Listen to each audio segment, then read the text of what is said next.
이스라엘의 역사는 아브라함으로부터 시작을 합니다. 아브라함으로부터 시작된 이 이스라엘의 역사, 그 이스라엘의 전 역사 가운데서 이스라엘 백성들이 하나님께 가장 잘 순종하고 하나님을 가장 잘 섬겼던 때가 언제였을까? 여러분 혹시 생각해 보셨습니까? 애굽에서 살던 때였을까요? 아니면 광야에 나와서 40년 지낼 때였던가요? 아니면 가나안 땅에 정착해서 살 때였습니까? 아니면 이 사울 왕부터 시작해서 이스라엘의 역대 왕들이 세워져서 그렇게 지낼 때 이스라엘이 잘 순종했나요? 이스라엘의 역사를 이렇게 훑어보면은 그들이 하나님을 가장 잘 섬기고 가장 잘 순종했던 시기는 아마도 가나안 전쟁을 치르던 이 기간이 아니었을까, 그렇게 제가 설교를 준비하면서 생각을 해봤어요. 왜냐하면 우리가 지난주에 살펴봤던 것처럼 아간의 한 사람의 범죄로 인해서 이스라엘 공동체가 큰 죄에 빠졌을 때 하나님이 책망하시잖아요. 근데 하나님의 그 책망을 듣고 이스라엘 백성들은 즉각 엎드렸고 즉각 회개하고 즉각 자신들의 죄악을 고쳤다고 하는 것입니다. 그래서 다시 또 아이성 이 실패 이후에 가나안 전쟁에 계속해서 승리할 수 있는 그런 기회가 주어졌다고 하는 거예요. 이스라엘 백성들이 다른 어떤 시절보다도 가나안 전쟁 때에 하나님 말씀을 잘 듣고 순종할 수 있었다고 하는 것은 그들이 40년 동안 광야에서 훈련받은 결과이기도 했을 것이고, 사람이 한 40년 정도 하나님 앞에 얻어 터졌으면, 그 정도 매를 맞았으면 깨달을 법하잖아요. 그러니까 조금 깨달은 거예요 지금. 그래서 그 깨달았을 그 타이밍, 그래서 이제 가나안 전쟁을 치르는 그동안의 이스라엘 백성들이 비교적 하나님 앞에 가장 잘 하나님을 섬길 뿐만 아니라 순종했던 것을 우리가 볼 수 있다고 하는 겁니다. 여러분, 여호수아의 내용은 어떤 내용이었습니까? 여호수아의 전체적인 내용은 크게 두 가지로 얘기를 할 수가 있어요. 하나는 이 가나안 땅을 어떻게 점령했는가, 가나안 전쟁에 대한 얘기를 여호수아가 기록을 하고 있고, 가나안 전쟁 이후에 전쟁에 승리한 이스라엘 백성들이 12지파에게 어떻게 땅을 분배했는가에 대한 얘기를 이 여호수아가 다루어주고 있습니다. 그러니까 가나안 전쟁과 땅 분배에 대한 얘기들을 이 여호수아가 기록을 하고 있다고 하는 거예요. 오늘은 이 여호수아의 마지막 장입니다. 24장, 마지막 장을 지금 우리가 보고 있는데, 마지막 장이라고 하는 것은 여호수아서가 기록된 마지막 목적이 뭔지를 지금 이 장에서 설명을 해주고 있다고 하는 얘기예요. 여호수아의 주인공은 당연히 여호수아입니다. 여호수아가 모세의 뒤를 이어서 이스라엘의 지도자로 부름을 입고 가나안 전쟁을 어떻게 성공적으로 잘 마쳤는지, 그리고 어떻게 12지파에게 땅을 잘 분배시켰는지, 이 모든 것들을 다 마무리하고 나서 이제 죽음을 앞두고 여호수아가 마지막으로 유언과 같이 남기고 있는 말씀이 오늘 24장의 말씀이라고 하는 것입니다. 근데 23장 14절에 보니까 전반부에 그렇게 얘기해요. 보라, 나는 오늘 온 세상이 가는 길로 가려니와. 여호수아 끝부분 23장을 시작하면서 여호수아가 그렇게 얘기하는 거예요. 나는 오늘 온 세상이 가는 길로 갈 것이다, 그렇게 얘기를 합니다. 여러분, 하나님의 사람들, 구원받은 하나님의 백성들은 죽음을 두려워하지 않습니다. 죽음을 아쉬워하지도 않아요. 오히려 자기에게 닥칠 것이라고 하는 이 죽음을 하나님께서 정하신 것으로, 하나님의 뜻으로 당당히 지금 받아들이고 있고, 여호수아의 관심은 다른 데 있지 않아요. 내가 죽느냐 사느냐 여기에 관심이 있지 않고, 내가 죽고 난 이후에 이스라엘 백성들이 하나님 앞에 어떻게 살아가야 될 것인가, 그것에 대해서 지금 가르치고 싶어서 이 마지막 부분을 기록을 하고 있다고 하는 얘기입니다. 오늘 24장 1절에 보니까 그런 여호수아가 뭘 하고 있는지를 보여주죠. 같이 한번 읽어봅니다. 시작. 여호수아가 이스라엘 모든 지파를 세겜에 모으고 이스라엘 장로들과 그들의 수령들과 재판장들과 관리들을 부르매 그들이 하나님 앞에 나와 선지라. 아멘. 죽기 전에 이스라엘 모든 백성들의 지도자들을 다 불러 모았어요. 보니까 세겜이라고 하는 곳에 불러 모아놓고 먼저 뭘 하고 있냐면 이스라엘의 지나온 역사들을 되짚어주는 그런 일을 합니다. 이스라엘의 우리의 조상이었던 아브라함을 하나님이 어떻게 갈대아우리에서 불러내셨는지, 그리고 애굽 땅에 이 백성이 어떻게 가서 이렇게 큰 백성으로, 큰 민족으로 성장했는지, 그들을 하나님께서 어떻게 애굽에서 끌어내셔서 이 광야를 통과하게 하시고 가나안 전쟁을 승리하게 하셨는가, 이런 얘기를 지금 쭉 지난 역사를 정리해 주고 있는 것입니다. 그러면서 맺어주는 결론이 24장 12절 13절 말씀이에요. 같이 한번 읽어봅니다. 시작. 너희의 칼이나 너희 13절부터입니다. 13절이네요. 13절이네요. 아니 12절 후반부부터. 그러니까 원령자매가 제가 썼던 말의 뜻을 잘 이해를 못했던 것 같아요. 자, 너희의 칼이나부터 읽습니다. 여기서부터 하라는 얘기예요. 제가 그렇게 써놨잖아요. 너희의 칼이나 너희의 활로서 이같이 한 것이 아니며 내가 또 너희가 수고하지 아니한 땅과 너희가 건설하지 아니한 성읍을 너희에게 주었더니 너희가 그 가운데 거주하며 너희는 또 너희가 심지 아니한 포도원과 감람원의 열매를 먹는다 하셨느니라. 아멘. 여러분이 12절 후반부부터 13절 후반부부터 14절까지 말씀이 요약하면 무슨 얘기입니까? 그렇죠? 지금 하고자 하는 얘기가 그거예요. 너희가 지금 가나안 땅에 들어와서 정착하고 누리고 있는 이 구원, 이 축복이 너희가 노력하고 수고해서 얻어진 것이 아니라 하나님이 전적으로 우리 가운데 선물로 주신 것이다. 하나님의 은혜로 되어지신 것이다. 이 얘기를 지금 하고 있는 겁니다. 여러분, 구원받은 사람들의 가장 큰 특징이 뭔지 아세요? 구원받은 사람의 가장 특징이 뭘까요? 구원받은 사람은요, 절대로 교만하지 않습니다. 왜 교만하지 않을까요? 한 게 없으니까 교만할 수가 없는 거예요. 구원에 있어서 내가 뭐 한 것이 있다고 생각하는 사람들이니까 구원받고 난 이후에 목이 뻣뻣하고 하나님을 향해서 고개를 들고 대들려고 하는 것입니다. 그렇잖아요. 어떤 성공을 이루었을 때 그 성공에 내가 기여한 바가 있다고 생각하면요, 주장하게 돼 있어요. 그렇죠? 어떤 나라가, 어떤 정권이 세워졌다. 그러면 가장 먼저 뭘 합니까? 논공 행상을 다툽니다. 그렇죠? 누가 공을 세웠는가? 그래서 공을 많이 세운 사람들은 1등 공신으로 높은 자리에, 뭐 시대가 바뀌어도 똑같은 것 같아요. 보면. 그러니까 정권 잡으면 다 그 정권 사람들로 채우죠. 다 보면. 공을 세운 사람들에 대한 대가를 인정해 준다고 하는 것입니다. 근데 구원이라고 하는 것은, 오늘 이스라엘 백성들이 가나안 땅에 들어가게 된 것은 자기들이 노력하고 수고해서 얻어진 것이 지금 아니라고 하는 거예요. 여호와께서 행하신 일이라고 하는 것입니다. 그러나 이스라엘 백성들이 지금 가나안 땅에 들어가서 너희가 교만할 이유가 없다. 너희가 수고한 것들에 대한 보상을 요구할 자격이 너희는 없다. 그래서 겸손할 수밖에 없다고 하는 얘기를 하는 겁니다. 여러분, 이스라엘 백성들, 이 구약의 역사를 얘기할 때 애굽은 항상 뭘 상징합니까? 세상을 상징하죠. 그렇죠? 홍해를 건넌다고 하는 것은 그 마귀의 소굴에서 우리가 건져냄을 받는 그런 과정을 홍해, 세례 사건으로 표현을 하고, 광야 생활이라고 하는 건 구원받은 백성들이, 마귀에게서 노임받은 백성들이 살아가는 인생을 광야 인생으로 표현을 해주고 있고, 가나안 전쟁은 마지막 우리가 천국에 입성하기 위해서 싸워야 될 영적 전투를 상징하는 것이고, 가나안 땅은 뭐예요? 우리가 추후에 가서 살게 될 하나님의 나라, 천국을 상징하는 것이 가나안 땅이에요. 오늘 이스라엘 백성들이 가나안 땅에 입성했다고 하는 것은 곧 영적으로 보면은 구원을 얻은 것을 상징적으로 보여주고 있는데, 그래서 구원 얻은 백성들, 구원 얻은 사람들은 절대로 하나님 앞에 교만할 수가 없다고 하는 거예요. 로마 4장 4절에 보니까 일하는 자에게는 그 싹이 은혜로 여겨지지 아니하고 보수로 여겨지거니와. 내가 하나님 앞에서 이 일을 했다고 생각을 하는 사람들은 하나님이 나한테 뭔가 보상을 해줘야만 된다고 착각하게 되어 있어요. 근데 구원이 뭔지, 구원이 어떻게 해서 우리 가운데 주어진지를 진짜 아는 사람은 하나님을 향해서 내가 하나님 앞에 이렇게 했으니까 하나님 나한테 보상해 주셔야만 됩니다. 내 사업 잘 되게 해주고 내가 원하는 것 다 나한테 주셔야 됩니다. 이렇게 복을 구하는 그런 심정으로 하나님 앞에 주장할 수 없다고 하는 얘기입니다.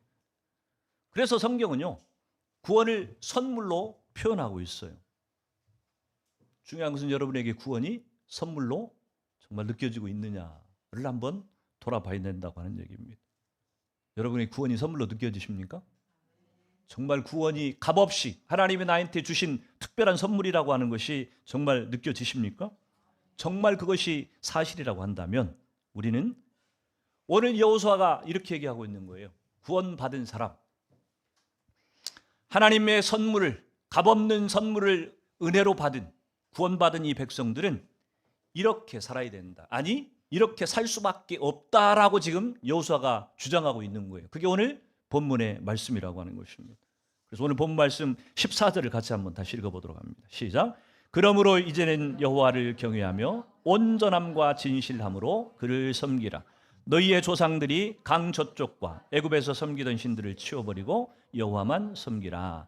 이 14절 전반부의 내용을 보면은 여호와를 경외하고 온전함과 진실함으로 그를 섬기라, 그렇게 표현을 하고 있죠. 그러니까 구원받은 백성들, 가나안 땅에 들어간 이스라엘 백성들처럼 구원받은 백성들이 해야 될 일을 지금 얘기하고 있는데, 뭘 해야 된다고 얘기하냐면은 여호와를 경외하고 온전함과 진실함으로 섬기라, 그렇게 얘기하고 있다고 합니다. 여호와를 경외하고 온전함과 진실함으로 여호와를 섬기라. 이 문장을 한 단어로 요약하면은 뭐라고 요약할 수 있을 것 같아요? 제가 일부 예배 때 질문을 했더니 한 번도 정답을 대답한 사람이 없었어요. 여호와를 경외하고 온전함과 진실함으로 섬기라, 이 말을 한 단어로 표현한다고 한다면 뭘 하라는 얘기인 것 같습니까? 그렇죠. 역시 2부 예배는 좀 달라요, 수준이. 예배하라고 하는 얘기입니다. 아니 목사님, 본문 이 14장 전반부에 어디 예배라고 하는 단어가 어디에 나옵니까? 여러분 그렇게 반문할지 모르겠어요. 여러분 예배를 영어로 뭐라고 얘기합니까? 많이 우리가 쓰는 worship이라고 하는 단어를 쓰죠. 근데 예배를 또 다른 단어로도 써요. 뭘로 쓰는 줄 아십니까? 그렇죠? 서비스라고 하는 단어를 씁니다. 여러분 영어만 그런 게 아니에요. 영어라고 하는 것은 원래 원어로부터 쭉 변형되어 온 것이기 때문에 이 영어의 이 어원을 쭉 추적해 올라가면은 히브리어까지 사실 올라갈 수가 있습니다. 히브리어에서 예배를 뭐라고 표현하는 줄 아십니까? 샤하라고 하는 단어를 써요. 이 샤하라고 하는 단어는 뭐냐면 엎드려 절하다, 예배한다는 말하고 똑같잖아요, 그렇죠? 샤하라고 하는 단어를 예배라고 하는 단어로 히브리어로 쓰고 있다고 하는 얘기입니다. 근데 히브리어로 예배라고 하는 또 다른 단어를 뭘 사용하냐면 아바드라고 하는 단어를 씁니다. 근데 이 아바드의 뜻이 뭐예요? 봉사하다, 섬기다, 이런 뜻이에요. 그러니까 하나님을 예배한다고 하는 것하고 하나님을 섬긴다고 하는 것은 같은 의미로 쓰여지고 있다고 하는 얘기입니다. 근데 왜 같은 의미로 쓸까? 왜 예배한다고 하는 거 섬기는 게 같은 얘기일까? 여러분 한번 생각을 해보세요. 하나님은 전능하신 분이세요. 전지전능하신 분이세요. 그분에게 사람의 섬김이 필요할까요? 안 필요할까요? 안 필요해요. 조금만 필요한 게 아니라 완벽하게 안 필요해요. 하나님은 우리의 인간의 섬김과 도움, 봉사가 없어도 하나님은 얼마든지 스스로 자족하고 만족하신 분이에요. 전능하신 분이시기 때문에 사람의 섬김과 봉사를 필요로 하지 않아요. 여러분들이 종종 생각해요. 내가 주님을 위해서 이렇게 봉사하고 헌신하고 내가 이렇게 애쓰고 있다. 여러분 그렇게 착각할지 모르는데 말이 안 되는 얘기예요. 여러분이 섬긴다고 해서 하나님에게 어떤 도움이 안 돼요, 사실. 하나님 그것을 받을 필요가 없는 분이에요. 이제 이러면 이제 그냥 놀고 먹으라는 얘기인가? 교회만 왔다 갔다 하라는 얘기인가? 이렇게 혹시 오해할 것 같아요. 잘 들으시라는 얘기입니다. 하나님은 우리의 섬김을 필요로 하지 않는 분이세요. 그래서 하나님 우리의 섬김을, 봉사를 받지 않으시는 분이세요. 그러니까 여러분들이 뭔가 하나님을 위해서 하고 나서 큰 소리 치지 말라는 얘기예요. 내가 하나님의 일에 이렇게 시간을 들였고 이렇게 헌금을 했고 그러니까 하나님 일에 큰 도움이 됐겠구나? 도움이 됐다 안 됐다? 엄밀하게 본다고 한다면 도움이 된 게 아니고요. 하나님이 그래, 네가 그렇게 드린다고 하니까 내가 받아주마, 이렇게 하나님이 그냥 용납해 주신 것이지 하나님이 필요해가지고 그것을 받은 것이 아니라고 하는 얘기입니다. 근데 하나님이 다른 것은 다 필요로 하시지 않는데 딱 한 가지 우리에게 원하시는 게 있어요. 그게 뭐예요? 예배예요, 예배. 하나님이 인간을 지으신 창조한 목적이 예배를 받기 위해서 우리를 지으셨고요. 죄 가운데 빠진 저와 여러분을 구원하신 목적도 뭐예요? 우리에게 예배 받기 위해서 그런 거예요. 하나님이 다른 섬김과 봉사는 다 필요로 하지 않는데 딱 한 가지 우리에게 하나님이 필요하다고 하시는 게 뭐냐면 예배. 그 예배는 하나님 받으시겠다고 하는 얘기입니다. 그래서 그 예배를 섬김이라고 하는 단어로 같이 사용한 동의어로 지금 사용을 하고 있다고 하는 얘기입니다. 저는 저와 여러분들이 하나님께 예배하는 것을 기쁨으로 여기는 분들이 되기를 축복합니다. 그렇다면 우리가 예배를 할 때 오늘 여호수아가 우리에게 필요한 것이 무엇인지 또 버려야 될 것이 무엇인지 두 가지를 우리에게 가르쳐 주고 있는 것이에요. 필요한 것이 무엇인지를 지금 얘기하고 있는 것이 오늘 14절 전반부의 내용입니다. 여호와를 경외하며 온전함과 진실함으로 그분을 섬겨라. 그렇게 얘기를 하고 있는 겁니다. 하나님을 경외한다고 하는 게 뭘까요? 경외한다고 하는 것은 두렵고 떨리는 마음으로 그분 앞에 나가는 것을 경외한다고 하는 단어로 쓰고 있습니다. 사람은 우리가 주님을 섬길 때 주님은 나의 좋은 친구이시고 자비로우신 분이시고 나의 목자가 되시고 때로는 자상한 아버지, 사랑이 많으신 아버지와 같은 분이시고 우리가 하나님을 이렇게 표현합니다. 맞아요. 하나님 그런 속성을 가지신 분이세요. 그런데 그 하나님은 동시에 또 우리에게 어떤 분이시냐면은 두렵고 떨림으로 그분을 바라봐야 될 분이라고 성경이 지금 얘기를 하고 있다고 하는 얘기입니다. 죄성을 가진 인간들은요, 자기에게 편하게 대해주고 잘 대해주는 사람을 함부로 소홀히 대하는 그런 경향들이 죄인들에게는 있어요. 그리고 자기에게 권위적이고 무섭게 깐깐하게 이렇게 대하는 사람은 조심하고 주의하고 이러는 성향이 죄성을 가진 저와 여러분 가운데 있다고 하는 얘기입니다.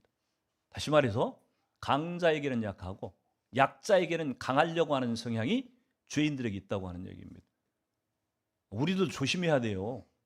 여러분들이 약한 사람들을 보면서는 은근히 위에서 찍어 눌리려고 하고 무시하려고 하고 함부로 대하려고 하는 마음들이 여러분 가운데 있다고 한다면 여러분은 구원받은 사람들의 모습이 아니에요.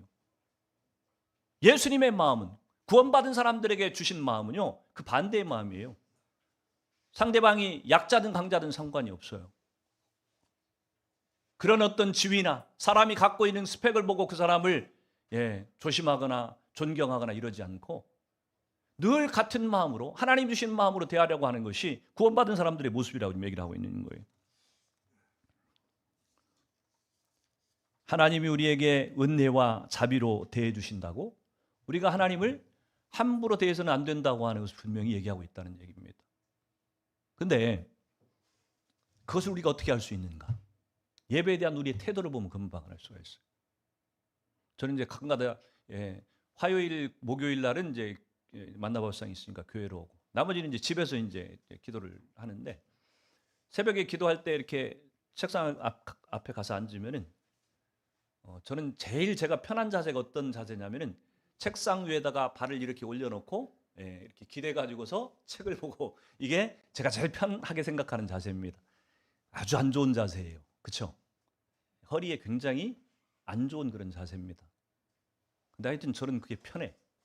그래가지고 이렇게 무의식 중에 그렇게 앉습니다. 그렇게 앉아가지고서 이렇게 묵상을 하고 기도를 하다가 가끔 가다가 하나님 그런 생각을 주세요. 야, 너 지금 자세가 좀 그렇다. 너 그 자세 괜찮아? 이런 마음을 주실 때가 있어요. 그러면 슬그머니 발을 내리고 겸손한 자세로, 공손한 자세로 기도의 모드로 들어갑니다. 근데 하나님은 우리가 그렇게 편한 자세로 하나님 앞에 선다고 해서 우리를 너 이놈 나한테 그렇게 하면 안 되지. 항상 무릎 꿇고 정자세로 나한테 기도해야지 어디 그 모양이야. 이렇게 야단치시는 분이 아니신 건 분명해요. 근데 하나님은 우리를 향해서 그렇게 대하신다고 할지라도 그분 존귀하신 그분 하나님을 대하는 우리의 마음이 있어서는 두 가지가 공존해야 된다고 하는 것입니다. 편할 때 편하고 친밀할 때 친밀한 관계여도 또 두려워할 줄 알아야 되고 그분을 경외하는 마음을 가져야 되는 것이 예배자의 가장 중요한 기초라고 지금 얘기를 하고 있는 것입니다. 옛날 어른들이 전라도 사투리로는요, 전라도는 친밀하다 뭐 이런 것을 이물없다 이렇게 표현하잖아요. 전라도에서. 그렇죠? 근데 어른들이 옛날에 뭐라고 말씀하시냐면 이물을수록 더 조심해야 된다. 들어보셨을 거예요 아마. 친하다고 생각할수록 더 조심해야 될 부분이 있다고 얘기를 합니다. 안 그러면 관계들이 깨져요. 친하다 그래서 할아버지가 나를 자비롭게 대해준다 그래서 할아버지 수염을 잡아 뽑으면 안 된다는 얘기를 하는 거예요. 할아버지가 너무 사랑스럽고 그래서 끌어안고 뽀뽀도 하고 다 해도 그러니까 할아버지 수염을 잡아서 내가 뽑아도 된다. 이건 망령된 것입니다. 하나님을 경외함으로 예배한다고 하는 것이 두 마음을 그분과 친밀한 관계도 필요하고 그분이 그렇게 우리를 대하시기도 하지만 그러나 우리가 그분을 향해서 우리의 마음가짐이 동시에 그분을 두렵고 떨림으로 섬겨야 된다고 하는 것을 보여주고 있는 거예요. 저는 여러분들이 하나님 앞에 친밀하지만 경외심을 놓치지 않는 성도들 되기를 축복합니다. 동시에 하나님을 예배하고 섬기는데 온전하게 섬기라고 얘기를 합니다. 이 온전하다고 하는 것은 좌우로 치우침이 없고 부족함이 없는 상태를 얘기하는 거예요. 그러니까 하나님 앞에 예배할 때 좌우로 치우치지 않고 온전한 마음, 부족함이 없는 그런 상태로 하나님 앞에 우리의 마음을 올려드리는 것, 이것이 예배라고 지금 얘기를 하고 있는 겁니다. 이 온전하다고 하는 것은 다른 말로 표현하면은 완전하다고 하는 단어로도 표현할 수 있어요. 시편 18편 25절에 보니까 자비로운 자에게는 주의 자비로우심을 나타내시며 완전한 자에게는 주의 완전하심을 보이시며, 이런 표현 들어보셨을 거예요. 하나님의 완전하심을 우리 가운데 보이라고 지금 얘기를 하고 있는 겁니다. 물론 우리는 하나님 앞에 완전할 수 없는 존재인데, 그러나 하나님은 우리를 향해서 너희는 완전하게 온전하게 나를 예배해야 된다고 지금 그렇게 얘기하고 있는 거예요. 온전한 마음이라고 하는 것, 완전한 하나님을 향해서 완전한 마음이라고 하는 것은 무엇이냐면 우리의 마음의 중심을 그분께 온전히 드리는 것이, 좌로나 우로나 치우치지 않고 두 마음을 품지 않고 우리의 마음 전부를 온전히 다 하나님 그분께 올려드리는 것을 온전함으로 예배드린다고 지금 얘기를 하고 있는 겁니다. 여러분의 예배가 그렇게 온전함으로 드린 예배 되기를 축복합니다. 마지막으로 예배에 대해서 한 가지 되게 할 때 진실함으로 예배하라고 지금 얘기를 하고 있죠. 진실함의 반대말은 뭐예요? 거칠해. 겉과 속이 다른 것. 예배자의 마음을 가지고 나와서 우리가 예배드리는 모든 행위도 하나님 앞에 경건하게 이렇게 드려져야지. 예배자의 행위와 또 마음이 동일해야 되는데 우리가 그러지 못할 때가 있다고 하는 얘기입니다. 겉은 그럴싸한 것 같은데 속은 다른 마음을 품고 있을 수도 있고, 그렇죠? 속은 예배자의 마음이라고 하는데 겉은 또 형편없이 이상한 그런 짓을 할 수도 있는 것이고, 이 두 가지가 지금 같아야 된다고 얘기를 하고 있는 것입니다. 저는 저와 여러분들이 구원받은 백성이라고 한다면 하나님 앞에 예배 드리는 것이 우리 삶의 우선순위가 되어야 되는데, 그 예배를 어떻게 드려야 된다고요? 여호와를 경외하며 온전함과 진실함으로 하나님을 예배하는 그런 예배자의 자리에 저와 여러분이 설 수 있기를 주의 이름으로 축원합니다. 그렇다고 한다면 반대로 하나님을 예배할 때 우리가 버려야 될 것이 무엇인지를 또 오늘 여호수아가 얘기를 합니다. 오늘 14절 후반부부터 15절까지 말씀을 같이 읽어봅니다. 시작. 너희의 조상들이 강 저쪽과 애굽에서 섬기던 신들을 치워버리고 여호와만 섬기라.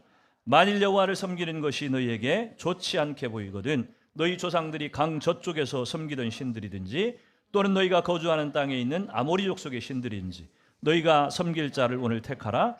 오직 나와 내 집은 여호와를 섬기겠노라 하니. 아멘. 여호수아가 굉장히 단호한 표현을 쓰죠. 네. 뭘 치워버리라고 지금 얘기를 하고 있어요. 그냥 버리는 게 아니고 치워버리라, 이 얘기는 강하게 지금 얘기를 하고 있는 겁니다. 너희가 섬기던 신들이 혹 아브라함이 갈대와 우르를 떠나기 전에 갈대와 우르 지방에 살 때에 섬겼던 그런 신이든지, 이 표현을 보니까 이스라엘 백성들이 아브라함이 갈대 우르를 떠나서 가나안 땅으로 오기 전 얘기 아니에요. 하나님을 만나기 전 얘기인데 그때 섬겼던 신들이 지금까지도 이스라엘 백성들에게 영향을 끼치고 있었구나 하는 것을 지금 보게 돼요. 우상이라고 하는 끈질긴 겁니다. 굉장히 끈질겨요. 아니 지금 아브라함이 이 갈대우르를 떠난 지가 지금 몇백 년 전이잖아요. 지금 그렇잖아요. 애굽에 가서만 지금 400년을 있었으니까 몇백 년 전 얘기예요 지금. 근데 그 몇백 년 동안을 아브라함 갈대우르에 섬겼던 그 우상들이 아직도 영향을 미치고 있었다고 하는 얘기입니다. 너희가 강 저쪽, 유프라테스 강 저쪽에 있었던 갈대와 우리에서 섬기던 그 신이든, 너희가 애굽 땅에서 섬겼던 신이든, 아니면 지금 이 가나안 땅에 들어와서 너희가 섬기고 있는 우상이든, 너희가 하고 있는 모든 우상은 싸그리 치워버리라고 지금 얘기를 하고 있는 겁니다. 어떤 신이든 치워버리라고 얘기하고 있는 거예요. 여호수아 이 단호한 표현을 통해서 우리가 짐작해 보게 되는 것은, 우상에 관계되는 것은 하나님이 손톱만큼의 조금의 틈도 허용하지 않는다고 하는 것을 볼 수가 있습니다. 다른 것은 하나님이 굉장히 이렇게 융통성이 많으신 분이세요. 많이 봐주고 많이 이렇게 포용해주고 허용해 주시는 분이 하나님이신데, 하나님이 딱 한 가지 우상을 섬기는 문제에 대해서만은 일체 타협을 하지 않습니다. 조금의 여유도 융통성도 허락하지 않아요. 여러분이 십계명을 봐서 잘 알 거예요. 제1계명이 뭐예요? 너는 나 외에 다른 신을 섬기지 말라. 2계명은 뭐예요? 그것들에게 절하지 말고 그것들을 섬기지 말라. 그렇게 얘기를 해요. 다 뭔 얘기를 하고 있는 겁니까? 우상을 섬기지 말고 하나님 한 분만 섬겨야 된다고 하는 걸 얘기하고 있는 거예요. 10가지 계명 가운데서 1, 2계명, 첫 번째, 두 번째 계명이 그 얘기를 하고 있다고 하는 얘기는, 우상을 섬기는 것을 우리가 얼마나 경계해야 되는지 가장 중요한 문제라고 하는 지금 가르쳐 주고 있는 것이고, 너희가 우상을 섬기는 문제에 있어서는 일체 타협을 내가 허용하지 않겠다고 하는 하나님의 마음을, 의지를 지금 보여주고 있는 거예요. 여러분, 우상을 섬기지 말라고 하는 것을 오늘 본문에서도 마찬가지죠. 오늘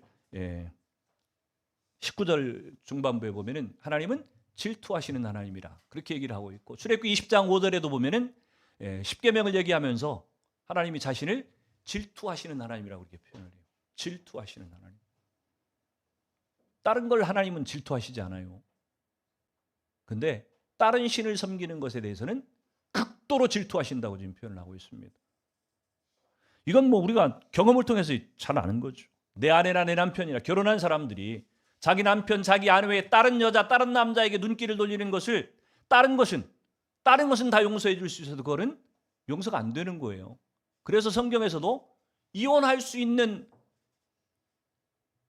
근거를 딱 허용하고 있는 것이 간음을 했을 때, 바람 피웠을 때, 이때만큼은 하나님이 이혼에 대해서 침묵하세요.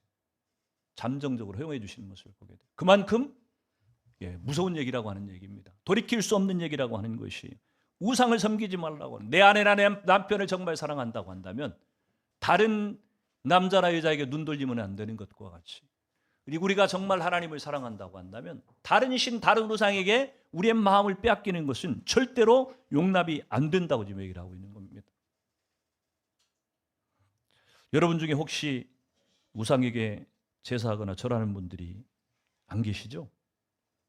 전보러 다니거나 무당 쫓아다니는 분들 혹시 안 계시죠? 안 계시죠? 안 계셔야 당연한 얘기예요. 그리스도인들이 이런 것 가지고 고민한다고 한다면은 신앙의 기초가 아직 안 돼 있다고 볼 수 있는 것입니다. 우리는 이런 것 가지고 씨름할 사람들이 아니에요. 이미 그 정도에서는 넘어서야 되는 사람들이에요. 내가 예수를 믿고 그리스도인이 되어 있는데, 교회를 다니고 예배를, 하나님을 섬기고 있다고 하는데, 아직도 내가 무당에도 이렇게 마음이 쓰이고, 아직도 제사하는 이런 것에 막 자꾸 마음이 뺏기고, 아직 이러고 있다고 한다면 정말 심각한 거예요. 우리는 그 정도는 이미 넘어섰어야 되는 사람들이에요. 구원받았다고 하는 이미 하나님 한 분만 섬기겠다고 하는 결단을 한 사람들이 구원받은 사람들의 모습이에요. 우리는 그런 것 가지고, 보이는 그런 우상을 가지고 우리는 씨름해야 될 사람들은 아닙니다. 근데 요즘 현대 그리스도인들을 보면은, 특히 많은 젊은 사람들이 뭐 이렇게 길가에 뭐 이렇게 점 보는 것 같은 비슷한, 뭐예요 그게? 타로? 그런 거 누렇게 생각하고 그럴지 모르는데, 하나님은 절대 기뻐하시지 않아요. 단호해야 될 필요가 있다고 하는 것입니다. 장난으로라도 보지 마세요. 볼 가치가 없는 것들입니다. 우리가 그리스도인들이 보이는 우상 가지고 우리는 씨름해야 될 사람들이 아니고, 정말 우리 현대 그리스도인들에게 문제가 되는 것은 보이지 않는 우상이 훨씬 더 강력하고 우리에게 치명적이라고 하는 사실입니다. 우상의 본질이라고 하는 것이 뭐예요? 하나님이 아니고 다른 것에 우리의 마음을 빼앗기고, 하나님 우리 인생을 책임져 주시고 우리의 인생의 행복을 주장하시는 분은 하나님이신데 다른 무언가가 그것을 대체할 수 있다고 생각하는 그것이 우리에게 마음속의 우상이라고 지금 얘기할 수가 있는 겁니다. 그래서 여러분의 마음속에 진짜 우상이 무엇인지 한번 돌아볼 필요가 있어요. 학생들에게 가장 큰 우상이 될 수 있는 것은 아마 공부 아닐까 싶어요. 그렇죠? 성인들에게 가장 큰 우상이 되기 쉬운 건 뭘 것 같아요? 두말할 것도 없이 돈이에요. 돈이 있는 성인들에게는 뭐가 우상일 것 같습니까? 돈을 좀 갖고 있는 이 성인들에게는 그 다음에 이제 뭐 건강, 취미생활 이런 것들이 여러분에게 우상이 될 수 있어요. 어떤 사람에게는 그것이 내가 갖고 있는 차가 우상일 수도 있고요. 여러분의 자식이 여러분에게 우상이 될 수도 있고요. 여러분이 정말 놓지 못하고 좋아하는 취미생활로 그 어떤 것이 여러분에게 우상이 될 수도 있다고 하는 얘기예요. 마태복음 19장 지난주 우리가 묵상했던 말씀들을 보면은 한 부자 청년이 어느 날 예수님한테 찾아와서 어떻게 해야 영생을 받을 수 있습니까? 계명들을 지켜라. 그러면 네가 영생을 얻을 수 있다. 저는 어릴 때부터 계명을 다 지켰는데요. 한 가지 부족한 게 있는데 네 있는 소유를 팔아가지고 가난한 사람들한테 주고 와서 나를 쫓아라. 그랬더니 이 부자 청년이 어떻게 했어요? 근심하고 돌아갔다고 얘기를 해요. 이 사람의 우상은 무엇입니까? 돈이에요, 돈. 자기가 갖고 있는 재물, 그 소유가 이 부자 청년에게는 우상입니다. 그래서 하나님을 쫓아가기 위해서 이 우상을 제거하지 않으면 이 사람은 절대로 하나님을 쫓아갈 수가 없어요. 구원받지 못한다고 하는 얘기입니다. 우리 마음 가운데 어떤 것이 우상이 되어 있을지 모르지만 그 우상 때문에 하나님을 향했던 우리의 마음, 하나님을 예배하던 우리의 마음들이 만약 그것을 향하고 있다고 한다면 하나님 그것을 제일 기분 나빠하시고 제일 질투하시고, 그래서 우리는 우리 마음속에 있는 우상이 무엇인지를 빨리 분별하고 그것들을 잘라낼 필요가 있다고. 오늘 여호수아의 표현대로 치워버릴 필요가 있는 거예요. 과감하게 치워버려야만 된다고 하는 것입니다. 그게 무엇이든 그래야만 하나님이 여러분 삶의 우선순위가 되고 그 하나님을 여러분의 삶의 중심에 딱 모시고 살아갈 때 그분으로부터 오는 축복들을 우리가 이후로 누릴 수가 있기 때문에 그래요. 그런 성도들이 되기를 축복합니다. 아무튼 이스라엘 백성들은요, 여호수아의 권면 앞에, 강력하고 단호한 권면 앞에 결단하고 순종하는 모습, 헌신하는 모습으로 본문이 보여져요. 16절에 보니까 백성이 대답하여 이르되 우리가 결단코 여호와를 버리고 다른 신들을 섬기기를 하지 않으리니. 21절에도 그래요. 백성이 여호수아에게 말하되 아니니이다. 우리가 여호와를 섬기겠나이다 하는지라. 24절에도 이렇게 얘기합니다. 백성이 여호수아에게 말하되 우리 하나님 여호와를 우리가 섬기고 그의 목소리를 우리가 청종하리이다 하는지라. 여호수아의 강력한 권고 앞에 이스라엘 백성들이 다짐하고 또 다짐했습니다. 우리는 절대로 우상을 섬기지 않고 하나님만 섬기겠습니다. 그래서 여호수아가 이 이스라엘 백성들과 세겜이라고 하는 곳에서 언약식을 체결하고 우리가 이제 언약식을 하자. 하나님과 약속하는 거다. 언약식을 체결하고 그 약속했던 가르쳤던 율법들을 다 율법책에 기록해서 전수해주고, 그리고 마지막으로 돌을 하나 가져다가 제단 앞에 있는 상수리 나무 아래에 있던 그 돌 하나를 세워놓고 이것이 증거다. 기념비를 세우는 겁니다. 너희가 하나님만 섬기겠다 약속했던 것을 증거하는 기념비다. 이렇게 지금 세웠다고 하는 얘기입니다. 여기까지 보면은 여호수아가 마무리되는 여기까지를 보면은 이스라엘 백성들이 하나님의 계획대로 가나안 땅에 잘 정착해서 하나님의 백성으로 성공적인 삶을 시작한 것처럼 보여집니다. 근데 여호수아를 마무리하면서 마지막 24장 19절 말씀이 참 찜찜해요. 19절 20절을 같이 한번 다시 읽어봅니다. 시작. 여호수아가 백성에게 이르되 너희가 여호와를 능히 섬기지 못할 것은 그는 거룩하신 하나님이시오 질투하시는 하나님이시니 너희의 잘못과 죄를 사하지 아니하실 것임이라. 만일 너희가 여호와를 버리고 이방 신들을 섬기면 너희에게 복을 내리신 후에라도 돌이켜 너희에게 재앙을 내리시고 너희를 멸하시리라 하니. 아멘. 이스라엘 백성들은요 장담을 하고 있어요. 지금 우리는 절대로 다른 신들을 섬기는 일은 없을 것입니다. 오직 하나님 한 분만 섬길 것입니다. 이스라엘 백성들은 연거퍼서 지금 하나님 앞에 약속하고 장담을 하고 있는 거예요. 근데 여호수아가 뭐라고 얘기해요? 아니야, 너희들은 그 약속을 지키지 못할 거야. 초를 치는 것 같아. 여러분, 백성들의 장담이 맞았을까요? 여호수아의 이 초친 것 같은 말이 맞는 것일까요? 네, 여호수아의 말이 정확하게 맞습니다. 불과 몇 장 뒤에 사사기에 보면은 이스라엘 백성들은 또다시 음란하듯 우상들을 섬기고 하나님을 떠나는 모습을 바로 보여줘요. 보니까 불과 여호수아가 사는 날 동안, 여호수아는 지금 마지막 장에 죽잖아요. 여호수아가 사는 날 동안에와 여호수아가 살아있을 때 함께 살았던 장로들이 살아있는 동안에만 이스라엘 백성들이 하나님을 섬겼고, 그 뒤로는 또 우상에게 빠졌다고 지금 얘기를 하고 있는 것입니다. 지금 무슨 얘기를 하고 있는 거예요? 우리가 하나님의 말씀대로 순종해서 살아야 되는 것은 맞는 얘기입니다. 근데 우리가 놓치지 말아야 될 것이 뭐냐면, 우리가 순종했기 때문에 순종이 구원을 이루는 것이 아니고, 순종이라고 하는 것은 구원의 결과이고 표시일 뿐이지, 이 순종이 구원의 조건이 될 수 없다고 하는 지금 우리에게 보여주는 거예요. 이스라엘 백성들이 아무리 다짐하고 결심하고 헌신해도 이스라엘 백성들이 이렇게 헌신했기 때문에 하나님이 그들에게 구원을 주신 것이 아니고, 하나님이 구원을 주신 이후에, 하나님께서 구원을 이루신 이후에야 순종하는 그런 열매들이 나타날 수 있다고 지금 보여주고 있는 거예요. 구약의 전 역사를 통해서 하나님께서 우리에게 가르치고 있는 것이 있다고 한다면, 죄를 가진 인간은 절대로 스스로 순종해서 구원을 이룰 수 없다고 하는 것이 구약의 결론이에요. 구약 성경을 읽으면서 왜 이렇게 신약보다도 몇 배 긴 내용을 왜 이렇게 장황하게 설명을 하고 있는가? 내용을 딱 한마디로 요약하면은, 죄인된 인간들은 절대로 스스로의 노력으로, 스스로의 다짐과 결심으로, 스스로의 순종으로 구원받지 못한다. 죄를 해결하지 못한다.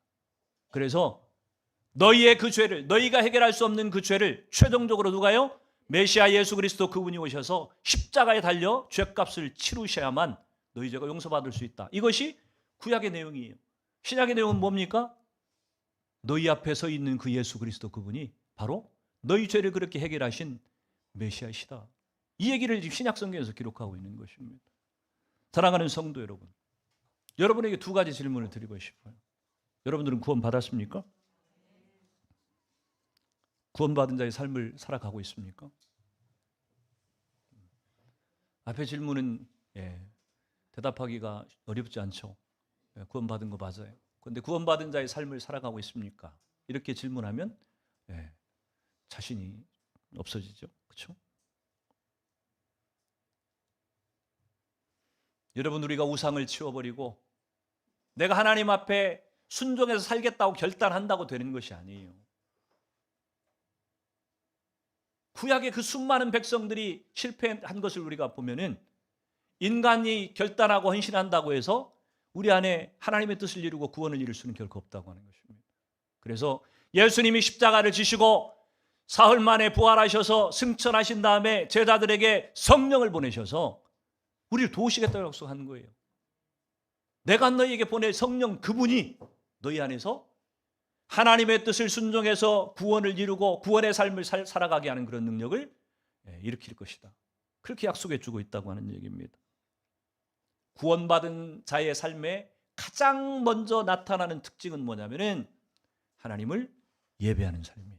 하나님을 경외하고 온전함과 진실함으로 그분을 예배하는 삶으로, 구원받은 사람에게 나타나는 첫 번째 특징이 예배하는 삶으로 나타나는 것이고요. 그 예배를 가능하게 하는 것이 뭐냐면은, 성령 그분께서 우리 가운데 오셔서 우리를 도우셔야만 우리가 예배자로 살아갈 수 있다고 하는 것입니다. 사랑하는 성도 여러분, 여러분이 신앙생활을 하면서 성령을 의지하지 않고서는 이 예배자의 삶을 우리가 결코 이뤄낼 수가 없습니다. 모양만, 형식만, 몸만 와서 앉아있다 그래서 예배가 되는 것이 아니에요. 그 성령님을 여러분이 만나야만 되고, 그 성령님의 능력을 덧입어야만 되고, 그래야만, 나는 싸워서 백전백패하지만 하나님은 전능하신 분이기 때문에 우리 안에 들어와서 싸워주시면 백전백승하시는 분이, 우리 때문에 실패하는 것이지 예수님 하나님이 실패하시는 것이 아니에요. 그 성령께서 저와 여러분들을 강력하게 강권하셔서 여러분이 예배자의 삶으로 구원받은 자의 백성을 살아가는 그 일에 하나님 앞에 더 헌신되고 더 축복 있게 살아가는 저와 여러분 되기를 주 이름으로 축원을 드립니다. 같이 한번 기도하도록 합니다.